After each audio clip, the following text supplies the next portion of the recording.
எப்பொருள் யாரால் கேட்கும் பொருள் எப்பொருள் எத்தன்மையாயினும் அப்பொருள் மெய்ப்பொருள் காண்பதறிவு.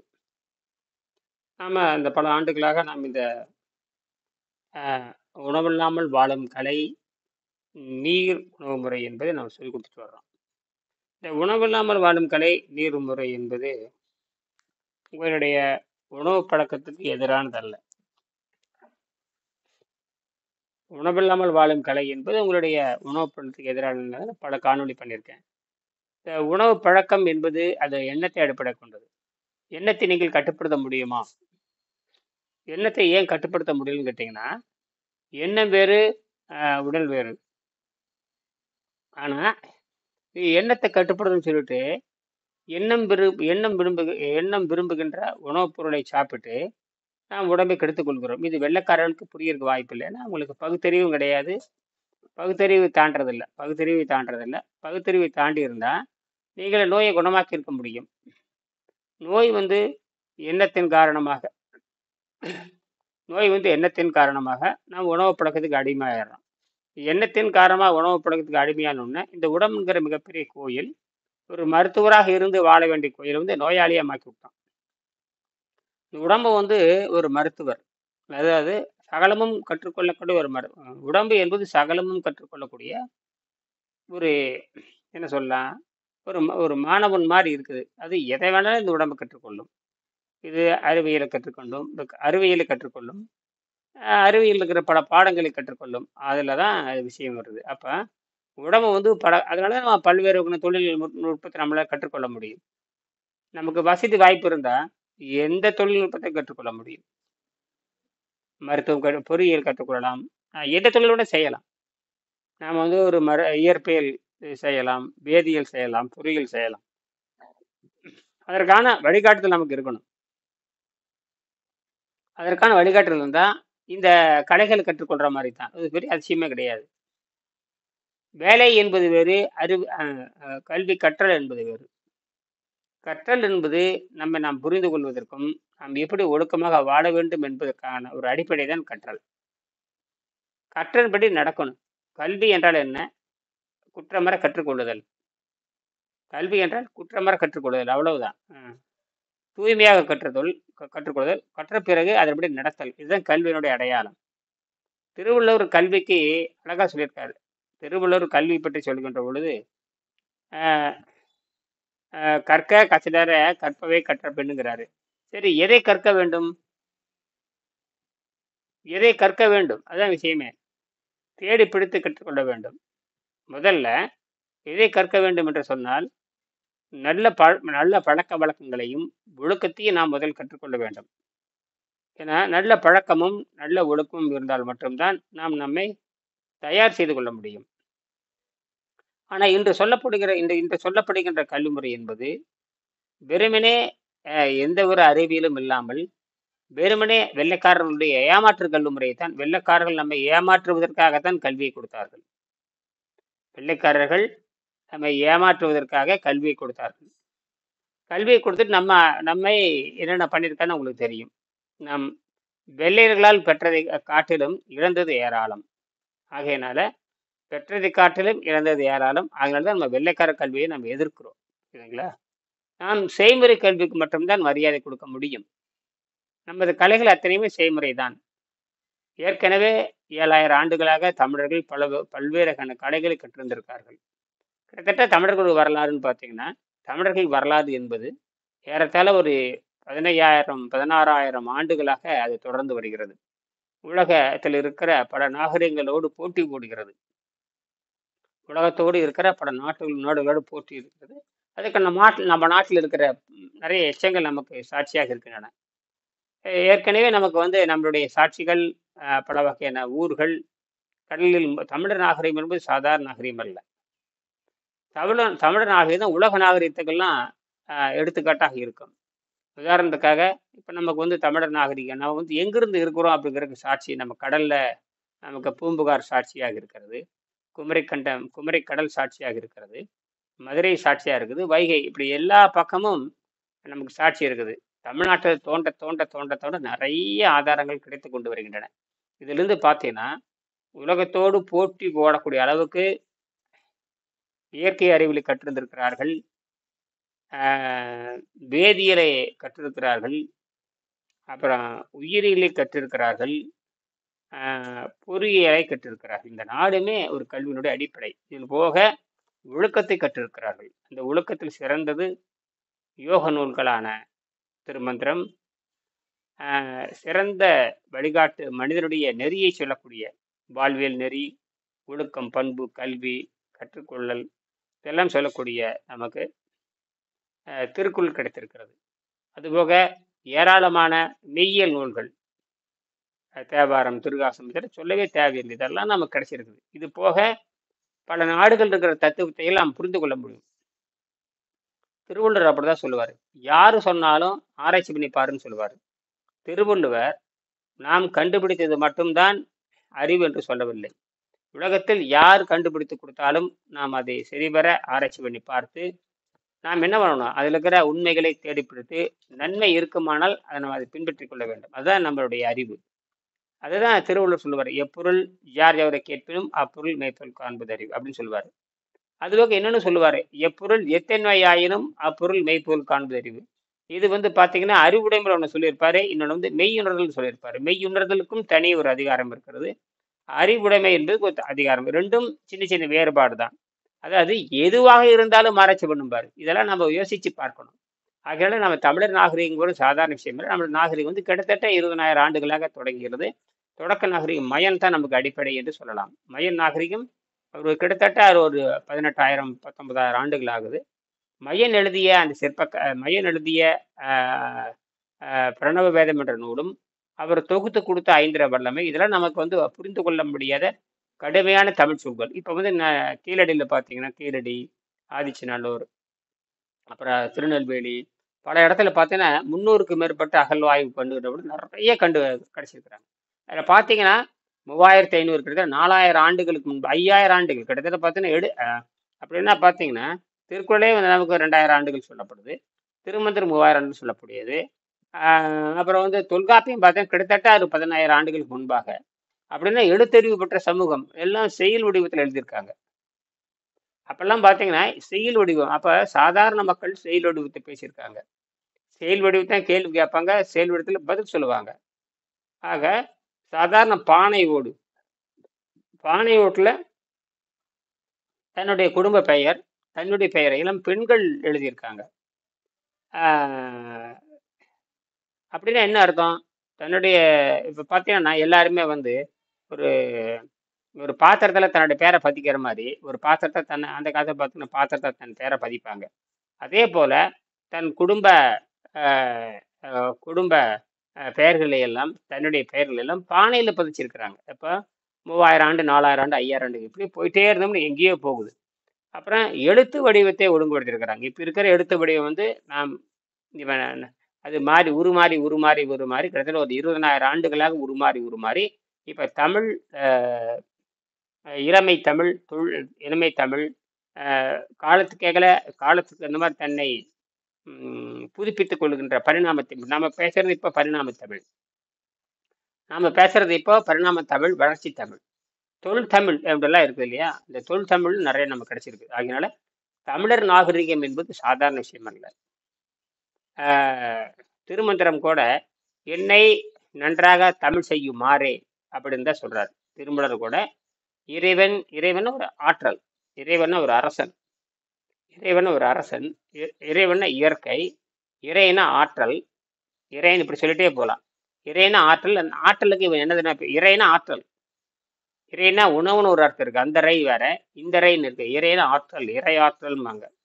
இறை ஆற்றல்னாவே முடிவில்லாததுன்னு அர்த்தம். ஆற்றலை எடுத்துக்கொண்டு பேசுவது, உணவை எடுத்துக்கொண்டு உணவுங்கிற ஒரு பொருள், ஆற்றல்ங்கிறது கண்ணுக்கு தெரியாது. அந்த ஆற்றல் தான் இறைவன் பேர். இவன் அதுக்கு ஆற்றலுக்கு ஒரு பேர் வைக்கிறான், இன்னுன்னு பேர் வச்சு இறைவன் பேர் வைக்கிறான். அதுதான். மற்ற இறைவன் ஏதோ பிராணங்கள் சொல்லக்கூடிய கதைகள் சொல்லக்கூடியது என்பது வேறு.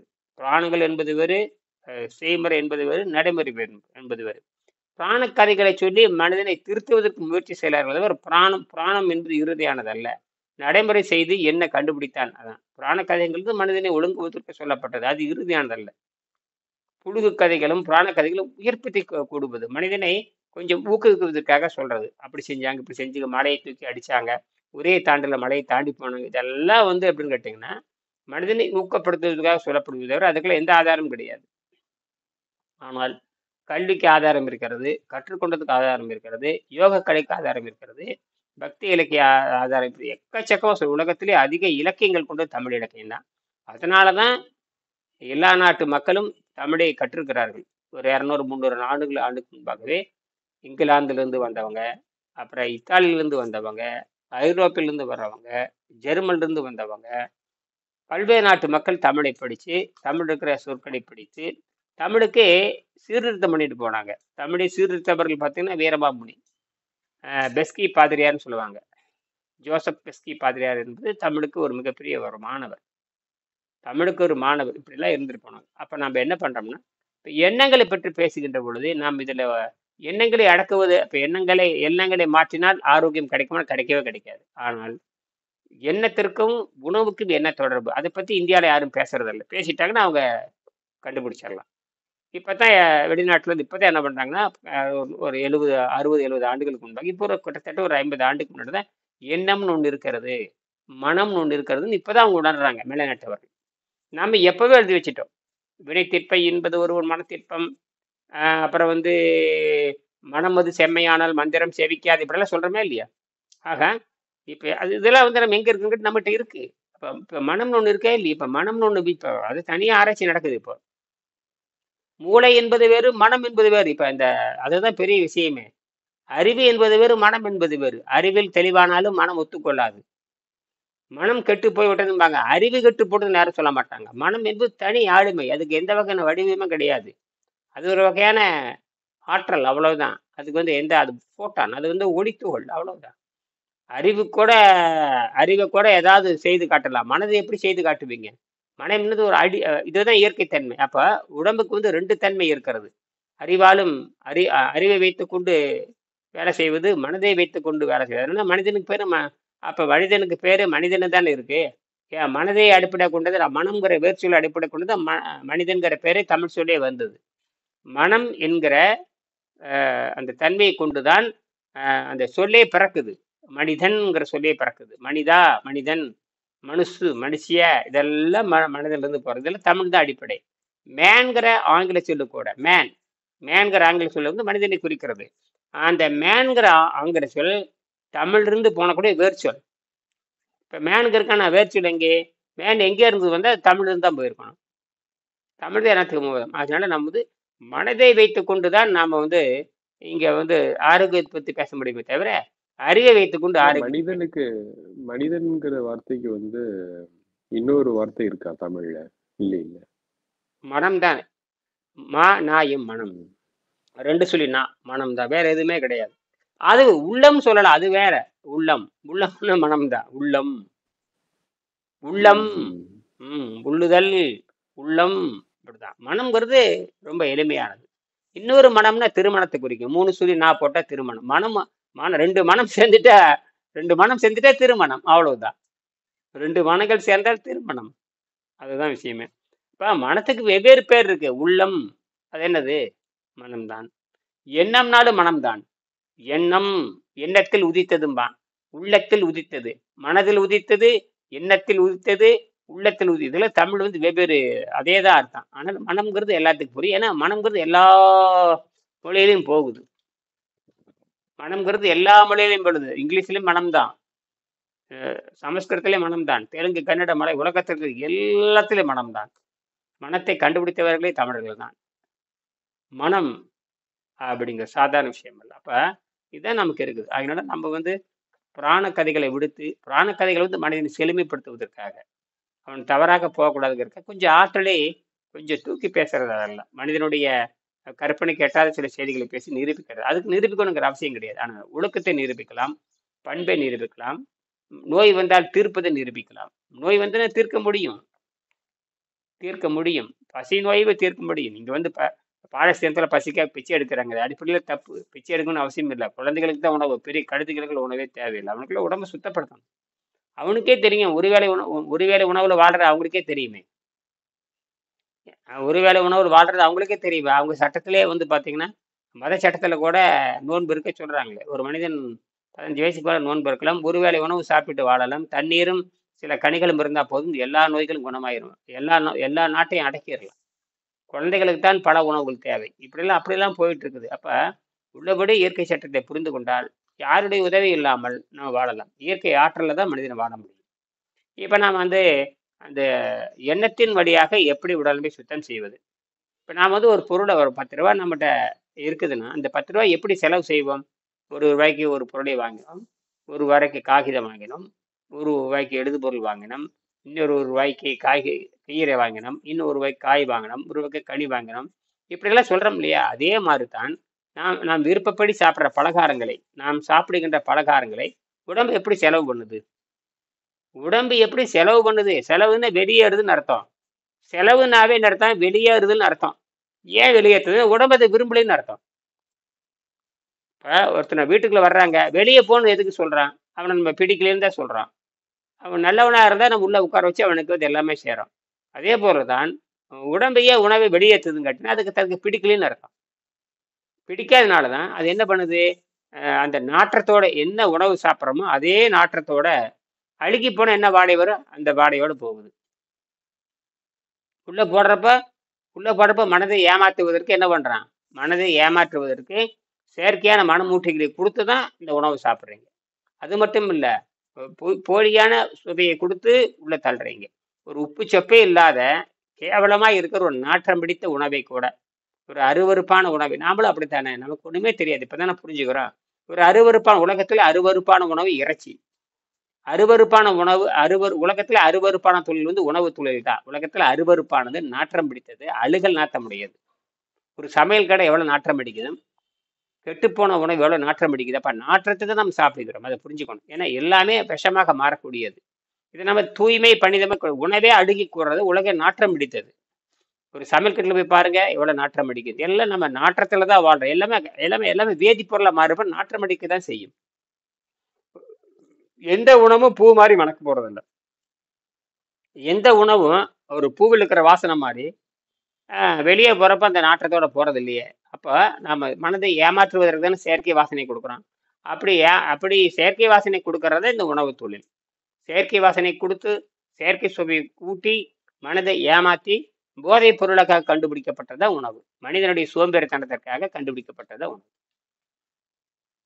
அந்த சோம்பேறித்தனம் ரொம்ப வசதியா போச்சு. தனக்கு தேவையானதில் உற்பத்தி பண்ணி தின்னுட்டு தூங்கிட்டு இருக்கிறது. அதான் இப்ப என்ன ஆகி போச்சுன்னா செயற்கையா வந்துருச்சு எல்லாமே. இப்ப எல்லாமே அடிப்படை போதைப் பொருள் தான். அதனாலதான் உடம்பு தன்னை ஏற்றுக்கொள்வதில்லை. அதனால மரணம்ங்கிற நோயை கொடுக்குது. மரணம்ங்கிற நோயை கொடுக்கறதே இந்த உணவு தான். அதுக்கு காரணமே நம்ம சுரப்பை தான். யோகிகள் தான் கண்டுபிடிச்சாங்க. யோகிகள் தான் மனதை கண்டுபிடிச்சாங்க. யோகிகள் தான் வந்து உணவு மனிதனுக்கு தப்பா இருக்குன்னு கண்டுபிடிச்சாங்க. நாம விருப்பப்படி வாழ முடியாத காரணமே இந்த வயிற்றுல சுரக்கிற அந்த தூண்டல் தான் கண்டுபிடிச்சாங்க. அவங்க அதுக்கு பசின்னு பேர் வச்சாங்க. அந்த தூண்டல் வந்து இந்த வகையான கொடுமையான விஷம் சுரக்குதுன்னு கண்டுபிடிச்சாங்க. சொல்றான் இல்லையா, உடம்புல எத்தனையோ கெமிக்கல் இருக்குதுங்கிறான், உடம்புல எத்தனையோ வேதிப்பொருள் இருக்குங்கிறான். உச்சிலிருந்து உள்ளந்தலை வரைக்கும் ஆயிரக்கணக்கான செயல்பாடு. அதனால கட்டுப்படுத்த முடியாது. ஏதோ ஒரே ஒரு செயல்பாடு மட்டும் உச்சந்தலையிலிருந்து உள்ளந்தலை வரைக்கும் எல்லாம் ஒரே செயல்பாடு மட்டும் இருந்தால் இந்நேரம் மனித நோய் குணமாக்கி இருப்பான். அது அப்படியே கிடையாது. ஆயிரக்கணக்கான செயல்பாடு தனித்தனியா செஞ்சுட்டே இருக்குது. யாரையும் கேட்காம அது பாட்டுக்கு செய்ய. இப்ப நான் பேசினா ஒரு செயல்பாடு, பேசாம இருந்தா ஒரு செயல்பாடு, சும்மா இருந்தா ஒரு செயல்பாடு, கணையம் ஒரு செயல்பாடு, கல்லூரி ஒரு செயல்பாடு, மூளை ஒரு செயல்பாடு, நரம்பு ஒரு செயல்பாடு, தோல் மண்டலம் ஒரு செயல்பாடு. இதையெல்லாம் ஒரே ஆள் எப்படி கணிப்பு பண்ண முடியும்? அதெல்லாம் உடம்பு ஒரே மாதிரி தான். எல்லாத்துக்கும் உடம்புக்கு தெரியும். அதனாலதான் மருந்தை கொடுத்தால் அந்த ஒரு மருந்து ஏதாவது ஒரு இடத்துல உடம்புல கெட்டு போச்சு, ஒரு இடத்துல உடம்புல ஏதாவது ஒரு நோய் வந்துருச்சுன்னா அதுக்கு ஸ்டீராய்டு கொடுப்பாங்க, மருந்து கொடுப்பாங்க. கரெக்ட். குறிப்பிட்ட அந்த பகுதிக்கு மட்டும் போகாது. எந்த ஒரு மருந்தும் குறிப்பிட்ட அந்த பகுதிக்கு மட்டும் போகாது. உடம்பெங்கும் பரவித்தான் போகும். அப்ப போறப்ப என்னாங்க, எல்லாத்தையும் கெடுத்துட்டு தான் போகும், அங்க போகும். இதை அந்த முண்டைகள் புரிஞ்சுக்கிறாங்க. முடிஞ்சுட்டு தான் ஒன்றும் பண்ண முடியாது, எல்லா உறுப்பும் பாதிக்குன்னு சொல்றான். அப்படின்னா பாதிப்பு இல்லாம இருக்க வழி தெரியாது. நோய் வந்தால் தீர்க்க முடியாது, நோய் வந்தால் ஒன்றும் பண்ண முடியாது. நோய் வந்தால் அழுத்தி தான் வைக்க முடியும். அழுத்தி வச்சு அதிகமாகும். அது அவன் தான் சொல்றான். யார் சொல்றான்? வெள்ளைக்காரன் தெளிவா சொல்றான். இப்ப நாம என்ன பண்றோம்னா, நோய் என்பது பசி நோய். அந்த நோயை கட்டுப்படுத்துறதுக்கு இயற்கையாக இருக்கிற நீருங்கிறோம். இதை கண்டுபிடிச்சவங்க சித்தர்கள் தான். அதை கண்டுபிடிச்சு உலகத்துக்கு அது மறுபடியும் எளிமையாக்கினவர் வெங்கடேசனுங்கிற விஞ்ஞானி. நீ இவருதான் இறுதியானவர், மற்ற யாரும் இறுதியானவர் கிடையாது. நீ எதை பேசி பிரயோஜனம் இல்லை. எண்ணத்தை கட்டுப்படுத்தல எவனால எண்ணத்தை கட்டுப்படுத்தன்னு சொல்றது அடிப்படை முட்டாள்தான். முதல் அந்த எண்ணம் எங்கிருந்து உருவாகுதுன்னா உணவுல இருந்தா உண்டாகுது, வேற ஒண்ணுமே இல்லை. உணவு தான் அடிப்படை, அதுதான் போதை. அதுலதான் சிறுசில இருந்தா வருது. ஏன்னா சிறிய பழக்கத்திலிருந்து தான் தாய்ப்பால் இருந்தது தொடங்குகிறது எண்ணம். அது அப்படியே பழக்கத்துக்கு அடிமையாடியானுமே கடைசியில் அந்த பழக்கத்திலே வாழுது. கடைசியில் உடம்பு கெட்டு போறப்பதான் இவன் ஐயோ ஏன்னு தேடுறான். உடம்பு கெட்டு போடுறப்போ தனக்கு தேவையான உணவு கிடைக்காத பொழுது பிச்சை எடுக்கிறான். பிச்சை எடுத்து கேவலம் சொல்லிட்டு வேற ஏதாவது வழி இருக்கான்னு பார்க்கறான். இப்படிலாம் பார்க்கும் பொழுது சித்தர்கள் வந்து தனித்து, அதனால சித்தர்களை தனித்து இயங்கினார்கள். கூட்டே அவங்களுக்கு கிடையாது, எல்லாம் தனித்து இயங்குவார்கள். சொல்லி கொடுப்பாங்க, சொல்லி கொடுத்து விவாதம் பண்ணுவாங்க, அதோட போயிடுவாங்க. எல்லாரும் தனித்தனியாக தான் இருப்பாங்க. எப்படி ஒவ்வொரு மனிதனும் ஒவ்வொரு மனிதனும் தனித்தனியாக செய்யணுமோ அதே மாதிரி ஒவ்வொரு மனிதனும் இந்த இயற்கை மருத்துவத்தை கற்றுக்கொள்ள வேண்டும். அப்படி வர்றதா வந்து இந்த 70ஆம் பாடத்துல எண்ணத்தை எப்படி சரி செய்வது, உடம்பு எப்படி செலவு செய்யுதுன்னு கேட்டீங்கன்னா, நாம் எப்படி பணத்தை எப்படி செலவு செய்கிறோம்? விருப்பத்தில் செலவு செய்கிறோம். ஆனால் உடம்பு நாம் சாப்பிட்ட உணவை வெறுப்போடு வெளியே தள்ளுகிறது. உணவை இந்த உடம்பு வெறுப்போடு வெளியே தள்ளுகிறது. எதோடு விடுது? வெறுப்போடு. அது விரும்புறது இல்லை. இப்ப நாம வந்து உணவை விரும்புகிறோம், ஆனால் உடம்பு வெறுப்போடு வெளியே தள்ளுகிறது. அது ஏற்றப்படாவிட்டால் நோயை உண்டாக்கி நம்ம துன்பப்படுகிறோம். துன்பப்படுவது மனம், அவ்வளவுதான். துன்பப்படுவது மனம். இப்ப உடலும் சேர்ந்து இங்க துன்பப்படுகிறது, அதோட சேர்த்து மனம் மனம் என்ன தெரியுமா துன்பப்படுது? ஐயோ சாப்பிட முடியலையே. மனம் துன்பப்படுவது வேறு ஒண்ணும் கிடையாது.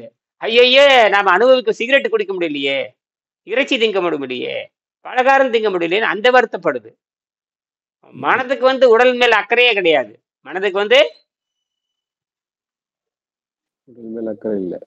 அக்கறை இருந்தா ஏன் நீ கெடுத்துக்கிற உடம்ப? இன்னைக்கு போதைப் பொருள் விற்காத நாடு பெரிய பணக்கார நாடுங்கிறீங்க, முன்னேறிய நாடுங்கிறீங்க, ஐரோப்பிய நாடுங்கிறீங்க, அப்புறம் அமெரிக்காங்கிறீங்க. அவனுக்கிட்ட இல்லாத போதை மருந்து இல்லை. போதை மருந்து கண்டுபிடிச்சு கொடுக்கறது அவனுக்கு தானே. விதவிதமான, நாம கண்டுபிடிச்சது கஞ்சா, நாம கண்டுபிடிச்சது அரிசி, நாம வந்து பலகாரத்தை கண்டுபிடிச்சோம். மனிதன் என்ன பண்றான்? பலகாரங்களை கண்டுபிடிக்கிறான். பலகாரங்கிற போதை, பலகாரம், ஜிலேபிங்கிற பலகாரம், அப்புறம் எத்தனையோ பலகாரம், அப்படியே புது புது புது புது புது பேரை வச்சு அதுக்கு செயற்கையாக மனம் ஊட்டி அப்படியே அள்ளி அள்ளி சாப்பிட்றது. சாப்பிட்டுட்டு ஆரோக்கியமா இருக்குன்னு நினைக்கிறது இல்ல. அப்படி கிடையாது. மனம் திருப்தி அடைந்தால் போதுமான, நம்மளோட பழக்கமே மனம் திருப்தி அடைந்தால் போதுமானது. ஆரோக்கியத்தை பத்தி பேசுறதுக்கு எவனுக்கு அதிகாரம் கிடையாது. உணவை தின்றால் ஆரோக்கியம் வரும் சொன்ன சொல்றவன் ஆரோக்கியம் இருந்து காட்டணும். சொல்றவன் ஆரோக்கியமா இருக்கும். அப்படி எவனாச்சும் இருக்கான்னு பாருங்க. 3 வேளை ஆகாரம் திங்கிறோம், 1 ரூபாயில் ஆரோக்கியம் இருக்கான்னு பாருங்க. இந்தியாவில் ஒருத்தரும் கிடையாது. இந்தியாவிலே ஒருத்தர் இல்லாதவளும் இப்போ அமெரிக்காவில் லண்டன்ல சொல்லவே வேணும். நல்ல வேலை இப்பதான் அவனுக்கு கொஞ்சம் ஆராய்ச்சி பண்றானுங்க. ஓ வேற ஏதாவது வழி இருக்கான்னு பாக்குறான். அதனால integrate medical centre, integrate medical கோச்சின்னு கொண்டு வரான். இப்பதான் உலகம் என்ன புரிஞ்சிருச்சுன்னா, எவன் தப்பு பண்றான்னா அவனை இப்ப திருந்துறவோ இன்டகிரேட் மெடிக்கல் அப்படிங்கிற. என்ன இன்டகிரேட் மெடிக்கல்னா ஒருங்கிணைக்கப்பட்ட தத்துவம்ங்கிற. என்ன ஒருங்கிணைக்கப்பட்ட தத்துவம்? ஒவ்வொரு நாட்டிலையும் ஒவ்வொரு தத்துவம் இருக்குது. அந்த தத்துவத்தை வைத்துக்கொண்டு தப்பிக்க முடியுமா? அப்ப அது ஹோலிஸ்டிக் ஹெல்த் சென்டருங்கிறான். ஹோலிஸ்டிக், அதாவது அலோபதிக் ஹெல்த் சென்டர் என்பது வேறு, ஹோலிஸ்டிக் ஹெல்த் சென்டருங்கிறான். என்னது ஹோலிஸ்டிக் அப்படிங்கிற? அது என்ன ஹோலிஸ்டிக்? அது என்ன ஹோலிஸ்டிக் புதுசா சொல்றீங்க? அவன் கண்டுபிடிச்சதுதான் அது. ஓ எது அந்த அதாவது ஆரோக்கியம் கிடைச்சிட்டா புனிதம்ங்கிறான். நாம புனிதம்னு சொல்றதில்ல, அதுன்னு சொல்ற. நம்ம தூய்மைங்கிற, நம்ம தூய்மைன்னு சொல்றான், அவன் புனிதம்ங்கிறான். எல்லாம் ஓரளவுதான். அப்ப அப்ப உடம்பு வந்து உணவை ஏன் மறுக்கிறது? உண்டியில காசு போட்டா இப்ப ஏப்பா வெளியே போகணும்? உண்டியில காசு போட்டா உண்டியில தான் இருக்கணும். வெளியே போடுது, வெளியே போயிருது. அப்ப அது விரும்பல அர்த்தம். அவ்வளவுதான். அப்புறம் இதை அப்ப திருப்பி திருப்பி போட்டே இருந்தீங்கன்னா முட்டாளாரு? நாம தான் முட்டாளு, சொல்றவன் தான் முட்டாளு.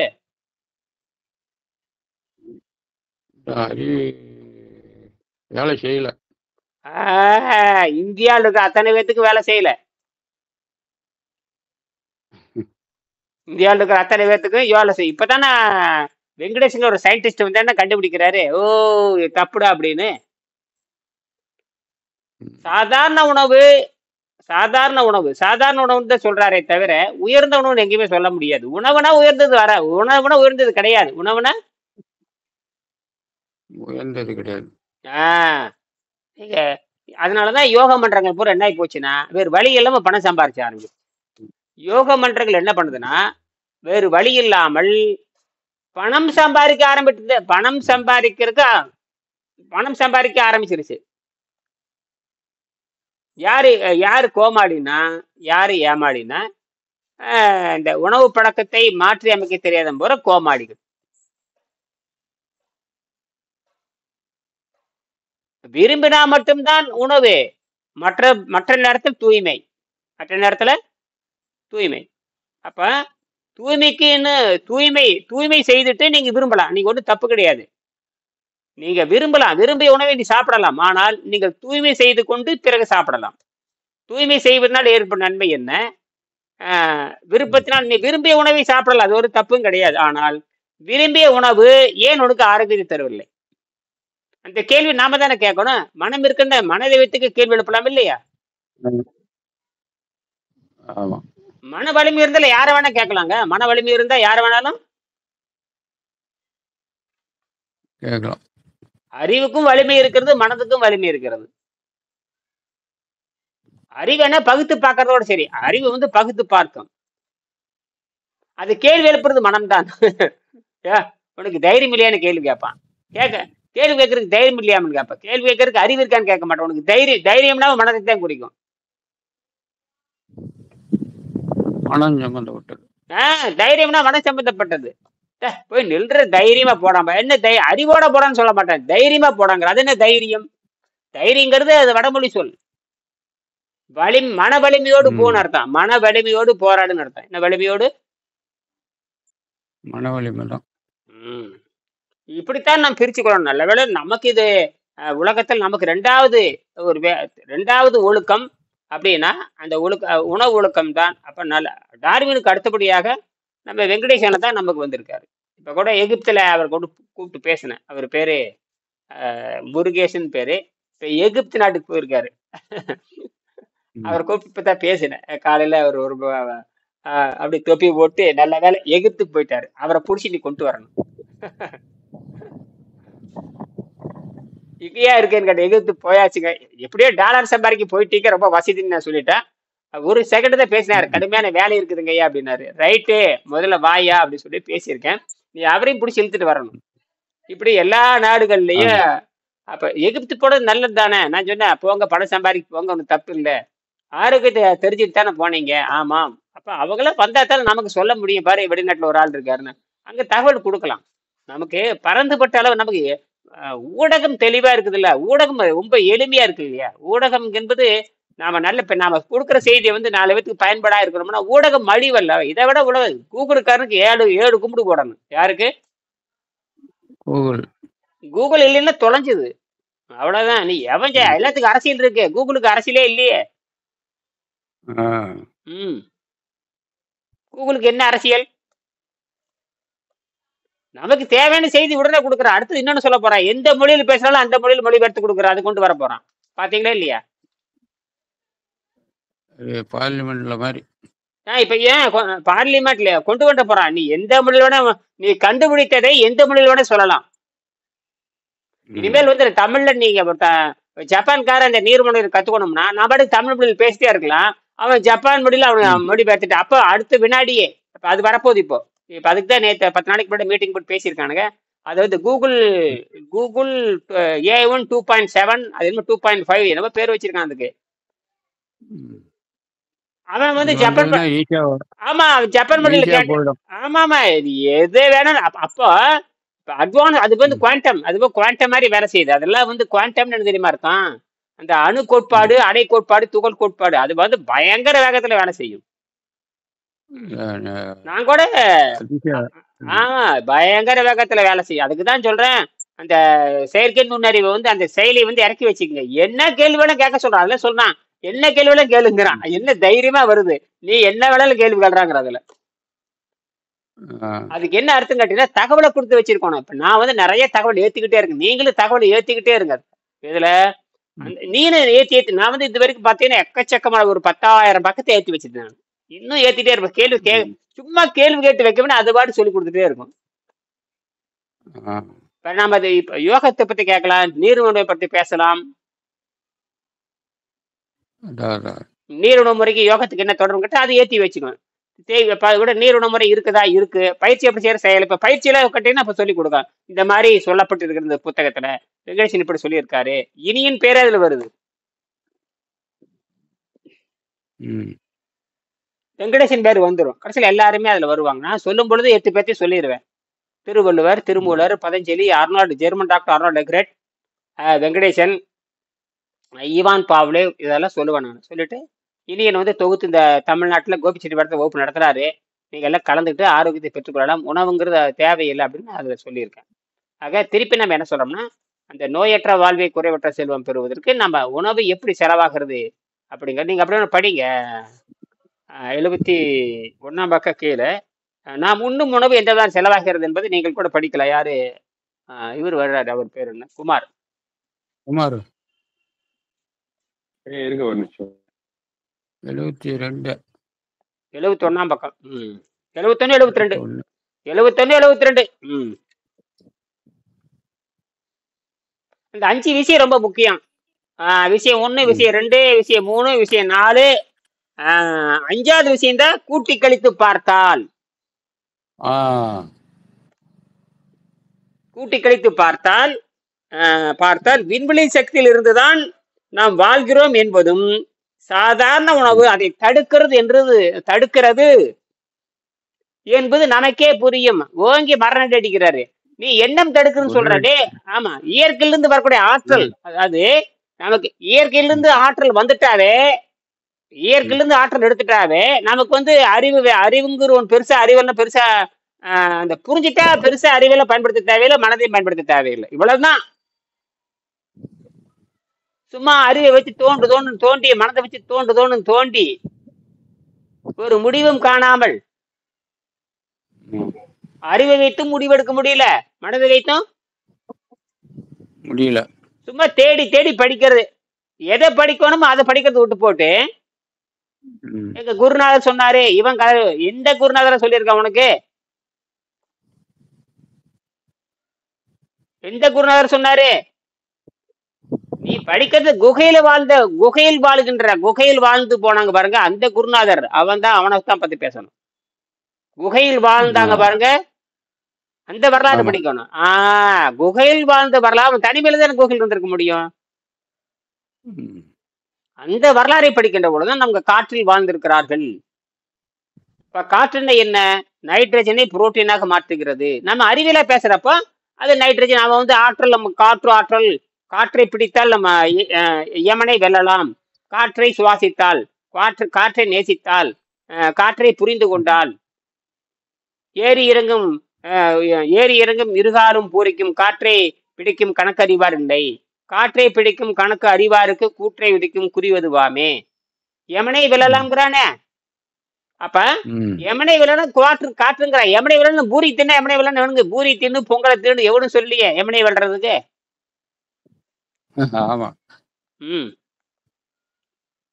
அப்ப காற்றை அறிந்தால் யமனை வெல்லலாம்னு சொல்றாரு. அப்ப நாம என்ன பண்ண? காற்றை சுவாசித்தால், காற்றை சுவாசிக்கின்ற பொழுது அது இப்ப என்ன இன்னும் கொஞ்ச நாள் போச்சுன்னா நைட்ரஜனும் பங்கு இருக்கு. இப்ப என்ன சொல்றாங்கன்னா, ஆக்சிஜனை மட்டும் பேசுற இந்த முண்டங்கள் நைட்ரஜன் தான் பேலன்ஸ் படுதுங்கிறான். நைட்ரஜன் உயிரை இயங்கப்பா. சரி, நீங்க நைட்ரஜன் எல்லாம் சுவாசம் பண்ண சொல்லுவாங்க பாக்கலாம்.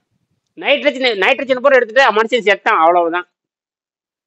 ஏன் நான் உங்களுக்கு ஒரு புக் அனுப்பிச்சிருக்கேன்ல, அசாதாரணமான கேள்விகள். இவரே ஸ்டீபன் ஹாக்கின்ஸ். ஆமா, அதுல வந்து அறிவு சார்ந்த உயிரினம் எப்படி உருவாச்சுங்கிறப்ப அத சொல்லிட்டு வர்றப்ப அந்த பேஜ் படிங்க, ஒரு 4 பக்கம் இருக்கும்.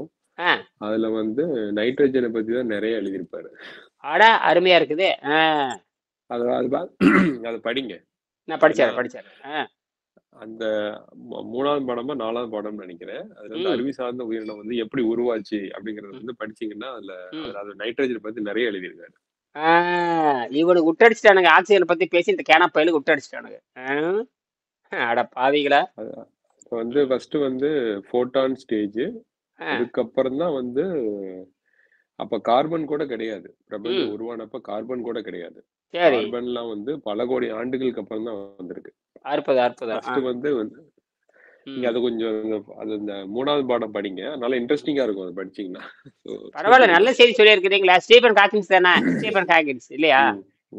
பாத்துறேன், படிக்கல, பாத்துறேன். அது என்ன பெரிய விஷயமா? பாத்துறேன். அது பிராட் பண்ணி எனக்கு அப்படியே நான் எடுத்து காப்பி பண்ணி எல்லாத்துக்கும் ஏற்றி விட்டுறேன்.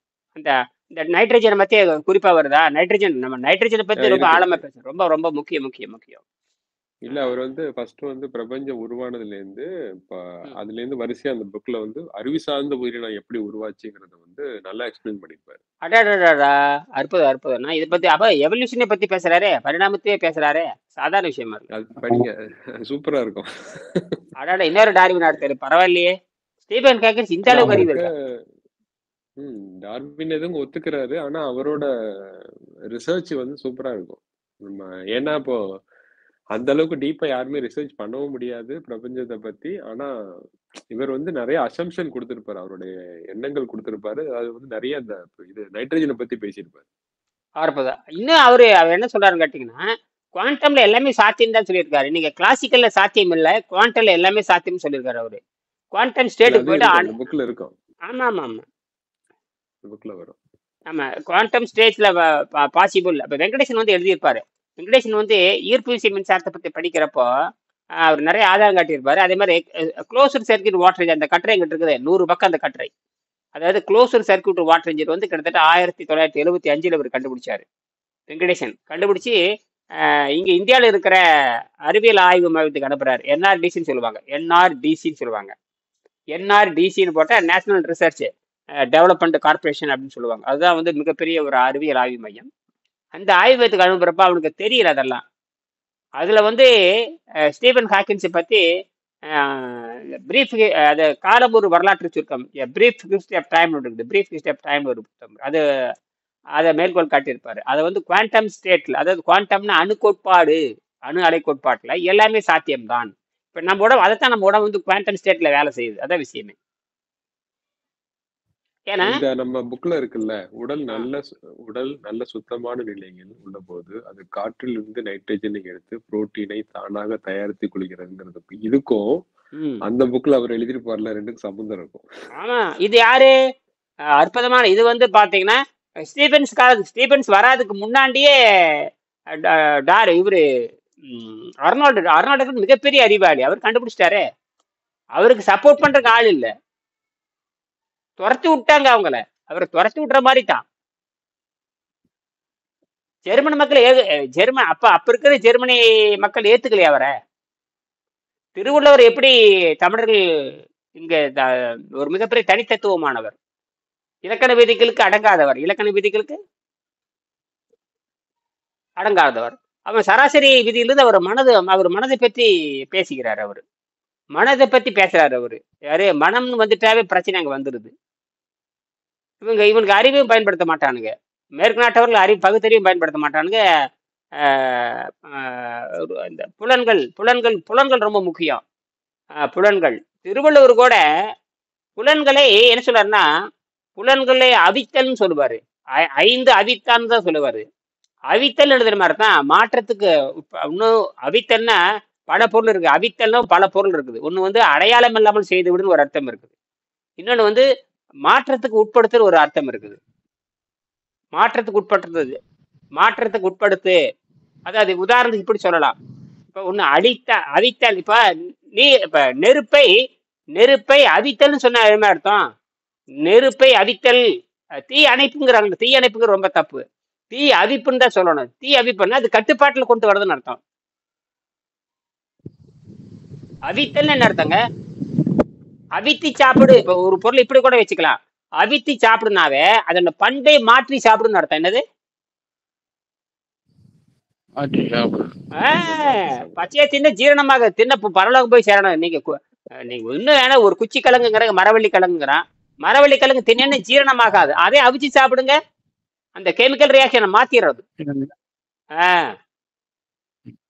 பண்பை மாத்தணும். அதனாலதான் இவர் என்ன சொல்றாருன்னா, இந்த 5 வகை பண்புகளையும் நீ என்ன பண்ற மாற்றுங்கிறாரு. அது தவறான வழியில் கொண்டு போகாத, தவறான வழியில் போறதை அழித்து விடுங்கிறாரு திருவள்ளுவர். அழித்து விடுனாவே என்ன அர்த்தம்னா, பக்குவப்படுத்தலும் அர்த்தம் இருக்குது, மாற்றத்துக்கு உட்படுத்தலும் அர்த்தம் இருக்குது, நிரந்தரமாக அதனுடைய செயல்பாட்டை தடை செய்யணும்னு அர்த்தம் இருக்குது. நிரந்தரமாக அதாவது தப்பான வழியில் போறதை தடை செய்யலாம் இல்லையா? இப்ப தடை செய்யறதுன்னா பயன்படுத்த வேறு வகையில மாத்தலாம். இப்ப இந்த கண்ணை எதுக்கு வேணா மாத்தலாம். இந்த கண்ணை வேற தேவையில்லாத பாக்குறதையும் மாத்தலாம், இல்ல தேவையில்லாத பாக்குறது தடையும் செய்யலாம். நல்லதை பார்க்கலாம், நல்லதை பாரு நல்லதை கேளுன்னு சொல்லலாம். அது என்ன நல்லதை பாரு நல்லதை கேளு? அப்ப அதனுடைய நோக்கத்தை மாத்துன்னு அர்த்தம். அல்லது கட்டுப்படுத்து, அல்லது மாற்று, அல்லது தவறான எண்ணத்துக்கு போக விடாமல் தடை செய், அல்லது அழிச்சிரு. நீ உன்னை வச்சு பேசக்கூடாது. மனிதனுக்கு நன்மை பயக்கிற மாதிரி தான் பேசணும். எல்லா பொருளையும் சொல்லி கொடு, எல்லா பொருளையும் சொல்லிடணும். தான் இப்படி எல்லாம் இருக்கு, உனக்கு எது வசதி? பச்சையா திங்கறையா, இல்லை திங்காம போறியா, வேவிச்சு திங்கறையா, என்ன உன்னுடைய என்ன நோக்கம்? அப்படி சொல்லிடணும். அதை விட்டு போட்டு இதை மட்டும்தான் சொல்லியிருக்காரு, நீ ஏன் சொல்ற? அப்படித்தான் தப்பு தப்பா சொல்றானுங்க திருக்குறளுக்கு. நீங்க திருக்குறள்ல ஒரு அதிகாரத்துல சொல்லக்கூடிய அந்த ஒரு இடத்துல வைத்துக்கொண்டே நீங்க முடிவு எடுக்கக்கூடாது. அந்த மாதிரி இன்னொரு இடத்துல எப்படி சொல்றாருன்னு பார்க்கணும். அதே போல இன்னொருவர் யாரு எப்படி சொல்றாருன்னு பார்க்கணும். வேற ஒரு மக்கள் திருவள்ளுவர் சொல்ற மாதிரியே வேற யாரும் சொல்ற, அப்படியெல்லாம் பார்த்தா தான் அது சரியாக வரும். அதுதான் ஒரு உண்மையை கண்டுபிடிக்கிறது பல சான்றுகள் காட்டணும். அதனாலதான் நம்ம வெங்கடேசன், அதனாலதான் அவர் எடுத்துக்கொண்ட சான்று அவர் செய்த ஆராய்ச்சி என்பது ஃபாஸ்டிங் செய்த ஆராய்ச்சி தான். இந்த ஃபாஸ்டிங் கையில வச்சிருக்கேன். இந்த ஃபாஸ்டிங் தான், இந்த ஃபாஸ்டிங் இன்னும் யாரும் படிக்கல. உண்மையாலுமே அமெரிக்காலாம் இந்த ஹோலிஸ்டிக் ஹெல்த் சென்டர் இந்த ஃபாஸ்டிங் பத்தி பேசணும். ஃபாஸ்டிங் இவரு மாதிரி எவனும் செஞ்சிருக்க முடியாது. ஆனால் அதே நீங்க ஒரு ரேஷனல் ஃபாஸ்டிங் வச்சிருக்கிறீங்க, அதேதான். அதேதான். படம் ரேஷனல் ஃபாஸ்டிங் படம் போட்டிருக்குதா? அந்த பாட்டும் இருக்குது, இதுவும் இருக்குதா? நீங்க வச்சிருக்கீங்க.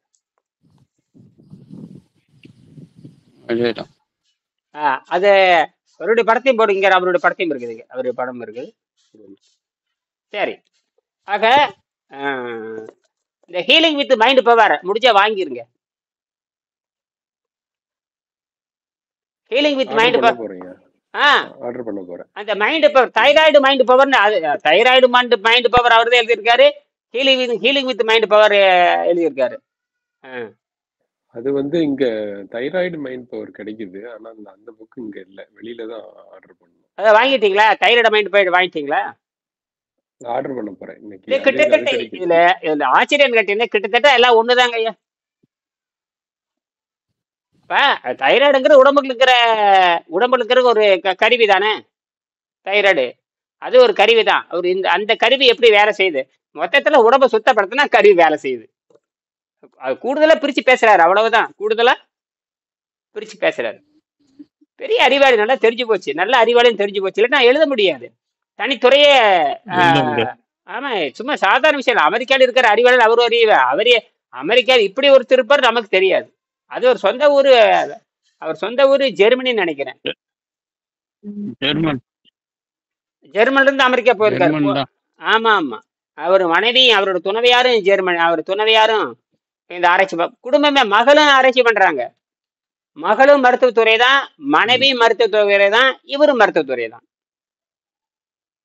பிரிவென்டிவ் மெடிக்கல் சென்டர், அவர் preventive medical centre of Marin அமெரிக்கால மேரிங்கிற இடத்துல இருக்காரு. அந்த ஒரு பிரிவென்டிவ் மெடிக்கல் சென்டர், பெரிய சென்டர். எல்லாம் அலோபதி தான். அலோபதியில் இது ஒரு பிரிவு. இவர் இன்டெகிரேட் மெடிக்கல் டாக்டர்னு பேரு.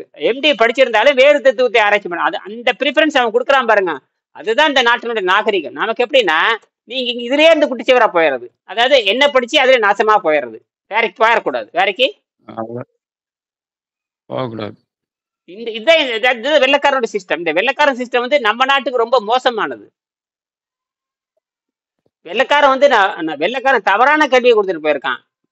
நம்மளை அடிமைப்படுத்துறதுக்காகவும் நம்ம ஏமாற்றுவதை தெரியாத, நம்மளை ஏமாத்துறது தெரியாம இருக்கிறக்க போடி கல்வி கொடுத்துருக்கான். அவன் நமக்கு சொல்லி கொடுத்த மாதிரி. இப்ப என்னமா வெள்ளைக்காரன் நமக்கு பாடம் நடத்துற மாதிரி கேவலமா இருக்குது. இந்த வெள்ளைக்காரன் நமக்கு சொல்லி கொடுத்தான். இல்ல தேவாரம் திருவாசம் வெள்ளைக்காரனா எழுதுனா? இல்ல தப்பு தப்பா போயாச்சு. எழுத்தறிவித்த எழுத்தறித்த வந்து வெள்ளக்காரன் சொல்லி கொடுத்தான். அவனுக்கு என்னென்ன அவன் நாட்டுல கல்விச்சாலையே கிடையாதுங்க. 300 வருஷத்துக்கு முன்னாடி கல்விச்சாலையே அவன் நாட்டுல கிடையாது. 400 வருஷத்துக்கு முன்னாடி பள்ளிக்கூடம் கல்வியே கிடையாது. அவன் காட்டுமர நீங்க அவன் எழுத்தும் கிடையாது, ஒண்ணும் கிடையாது. இங்கிலீஷே வந்து பல நாட்டினுடைய கலவைதான் அவனுக்கு. அவன் தனி இங்கிலீஷ்ங்கிறது தனி மொழி கிடையாது, தனி எழுத்து கிடையாது. தமிழ் மட்டும்தான் தனித்து இயங்கும். 99.99 விழுக்காடு 99.99 விழுக்காடு தமிழ் தனித்து இயங்குது. பலாயிரம் ஆண்டுகளா இருந்தது. இனிமே இருக்கிறனாலதான் இனிமே இருக்குது, வேற ஒண்ணும் இல்லை. எத்தனையோ மொழி தோண்டி இருக்கலாம், எத்தனையோ மொழி அழிஞ்சிருக்கலாம், அல்லது சமகால எத்தனையோ மொழி வாழ்ந்திருந்தாலும் இன்னைக்கும் சமகாலத்த மொழி தான் இதுவுமே. மேண்ட்ரின் மொழின்னு சொல்றாங்க. மேண்ட்ரின் மொழி மட்டும்தான் நிக்குது. அதுக்கப்புறம் தமிழ் மட்டும் தான் நிக்குது. மற்ற எல்லா மொழியும் அழிஞ்சு போச்சு. தமிழ் இனிமையா இருக்குது. அதனாலதான் ஒரு குழந்தை படிக்கணும்னா அந்த அம்மாட்ட இருந்து பேச கத்துக்கொள்ளுது. அதற்கப்புறம் அந்த குழந்தைக்கு எழுத்து வடிவம் அப்படின்னு வருகின்ற பொழுது தமிழ் மொழி தான் இனிமையாக இருக்கும். வேற எந்த மொழியும் அந்த குழந்தைக்கு இனிமையா இருக்காது. இனிமையா இருக்கணும் இல்ல? ஆனா 247 எழுத்து இருக்குதுங்க, அசைக்கவே முடியாது. மற்றதுக்குலாம் 50 எழுத்துக்கு மேல கிடையாது. 50 எழுத்து 60 எழுத்து தான் இருக்கும். சரி, இப்ப அதை மட்டும் படிங்க. அந்த உணவு எப்படி செலவாகுதுன்னு கேட்டீங்கன்னா, முதல் வந்து திடக்கடிவாக வெளியேற்றுகிறது. ஏன்னா திருப்பி திருப்பி திருப்பி திருப்பி நம்ம இந்த மக்களுக்கு கொண்டு போய் பேசணும். நம்ம வந்து ஒன்றும் பயப்பட தேவையில்லைன்னு நம்ம சொல்ல வேண்டியது இருக்குது. இந்த உணவு இல்லாமல் வாழும் கலை வந்து கிட்டத்தட்ட நமக்கு ஒரு 10 லட்சம் 1 கோடி காப்பியாவது போகும்னு நினைக்கிறேன். எல்லாம் பயந்துட்டு கிடக்குறாங்க எல்லாரும். நாம் உண்ணும் உணவு எந்த விதமாக செலவாகின்றது, நாம் படித்ததை எல்லாம் மறந்துவிட்டு கொஞ்சம் சுயமாக சிந்தித்து பாருங்கள். ஒன்று சாலிட் வேஸ்டாக மலமாக மாறி தினமும் வெளியேற்றப்படுகிறது. 2 தேவையற்ற உப்பும் நீரும் சிறுநீர் மூலம் வெளியாகின்றன. 3 ஒரு பகுதி இரவில் விஷமாக வாயிலும் உணவு பாதையிலும் படிந்து விடுகிறது. இதைத்தான் காலையில் பல் விளக்குவதன் மூலம் தொண்டை வரை சுத்தம் செய்கிறோம். உணவு பாதையில் படியும் விஷத்தை தேவையற்ற காய்கறிகள் மூலம் பெருங்குடலுக்கு கொண்டு வந்து வெளியேற்ற வேண்டும் என்று நீர் உணவு முறை கூறுகிறது. 4 மீத பகுதி முக்கியமான ஸ்டார்ச் கொழுப்பான உடலின் பல பகுதிகளில் தங்கி பல நோய்களுக்கு காரணமாகின்றது. நீர் உணவின் மூலம் மாத கணக்கில் அதை கரைத்து எடுத்த பிறகு கடைசியில் சுத்தமான உடல் ஏற்படும். கூட்டி கழித்து பார்த்தால் விண்வெளி சக்தியிலிருந்து தான் நாம் வாழ்கிறோம் என்பது ஒரு சாதாரண உணவு அதை தடுக்கிறது என்பது புரியும். ஐயா, இதுல இருந்து இந்த புக்ல ஒரே ஒரு இது இங்கிலீஷ்ல இருக்கு. Vitality equals power minus obstruction. இது ஃபாஸ்டிங், ரேஷனல் ஃபாஸ்டிங், ரேஷனல் எங்க எத்தனை பக்கம்? இது ஏன் புக்ல 34. இருங்க. அதுல வந்து எந்த பாடத்துல வருதுன்னா, பில்டிங் எ பர்ஃபெக்ட் பாடி த்ரூ ஃபாஸ்டிங் அப்படிங்கிற ஒரு தலைப்புல 34 பக்கமா?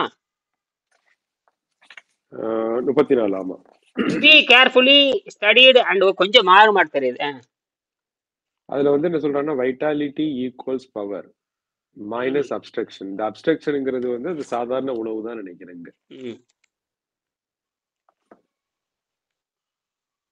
தலைப்பு என்ன?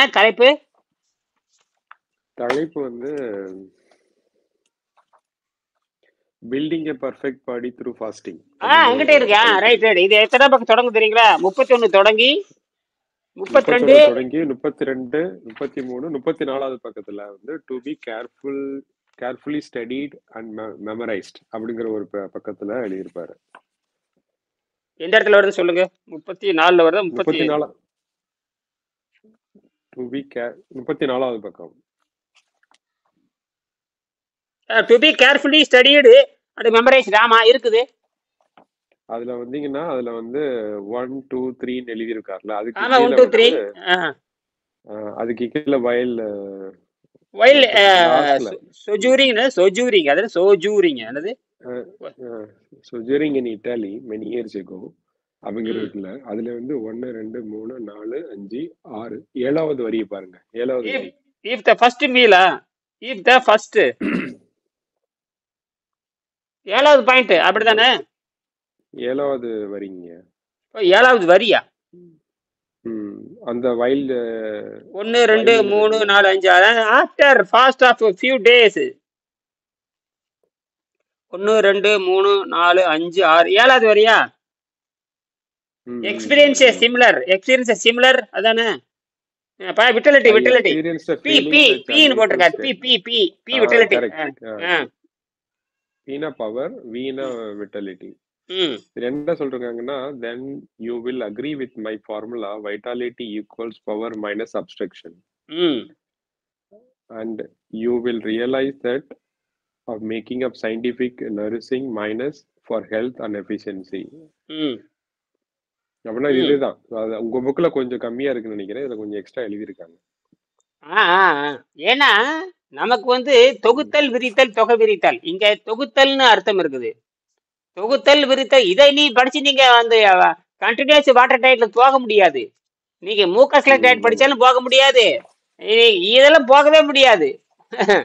இதெல்லாம் ரெஃபரன்ஸுக்காக தான் வச்சுக்கிறோம். என்னது ரெஃபரன்ஸுக்கான வச்சுட்டு அவ்வளவுதான் முடிஞ்சு போச்சு. வெங்கடேசன் தான் ஃபைனல்.